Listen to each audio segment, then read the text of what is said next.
சற்று முன் கிடைக்கப்பெற்ற மிக மிக முக்கியமான செய்தி ஒன்று வெளியாகி உள்ளது. திராவிட முன்னேற்றக் கழகத்தின் மிக முக்கியமான கூட்டணி கட்சிகள் 2 திராவிட முன்னேற்றக் கழகத்தின் கூட்டணியிலிருந்து விலகுவதாக தற்பொழுது தகவல்கள் கிடைக்கப்பெற்றுள்ளது. 2026 சட்டசபை தேர்தல் நடைபெறுவதற்கு இன்னும் 9 மாதங்கள் இருக்கக்கூடிய நிலையில் திராவிட முன்னேற்றக் கழகத்திற்கு எதிராக மக்கள் மத்தியில் தற்பொழுது நடக்கக்கூடிய செயல்பாடுகள் அனைத்தும் எதிராக இருப்பதால் திமுக என்னதான் தற்பொழுது பல வாக்குறுதிகளை கூறினாலும் மக்கள் திமுகவின் மீது கடும் கோபத்தில்தான் இருக்கிறார்கள்.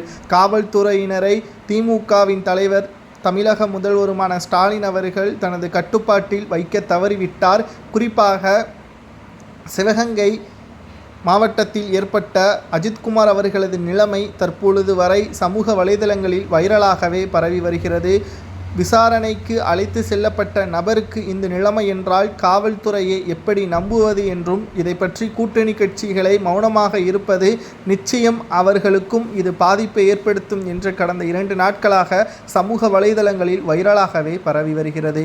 இந்த நிலையில்தான் திராவிட முன்னேற்றக் கழகத்தின் கூட்டணியிலிருந்து விலகுவதாகவும், அதற்கு காரணமாக திமுக இந்த முறை நிச்சயம் வெற்றியடைவது கடினம்தான். அது மட்டுமல்ல, தற்பொழுது திமுகவுடன் கூட்டணி வைத்தால் 4 தொகுதிகள் மட்டும்தான் கிடைக்கும் என்று விசிகாவின் தலைவர் தொல் திருமாவளவன் கூறியிருப்பதாகவும், அதுவே அதிமுக தமிழக வெற்றி கழகத்துடன் கூட்டணி வைத்திருந்தால் நிச்சயமாக 10ற்கு மேற்பட்ட தொகுதிகள் தமிழக வெற்றி கழகத்துடன் கூட்டணி வைத்தால் ஆட்சியிலும் அதிகாரத்திலும் பங்கு கிடைக்கும் என்பதையும் தொல் திருமாவளவனுக்கு தெரியப்படுத்தியதன் காரணமாக இந்த முடிவை எடுக்க உள்ளதாகவும், கடைசியாக பேச்சுவார்த்தை ஸ்டாலினிடம் நடத்த திட்டமிட்டுள்ளார் என்ற தகவலும் கிடைக்கப்பெற்றுள்ளது.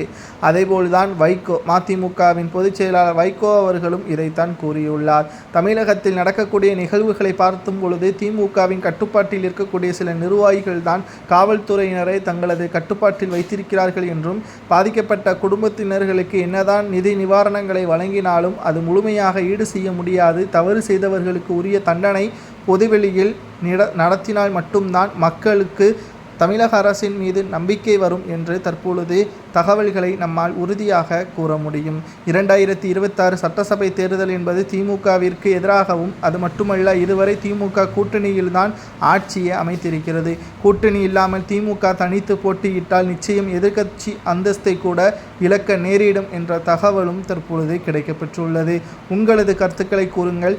2026 சட்டசபை தேர்தலில் திமுக கூட்டணியிலிருந்து 2 நபர்கள் வெளியாவதும் திமுக வெற்றியடைவது கடினம்தான் என்ற தகவல் சரியா, அல்லது மீண்டும் 2வது முறை திமுக தான் வெற்றியடையுமா என்பதை கமெண்ட் வாயிலாக மறக்காமல் கூறுங்கள்.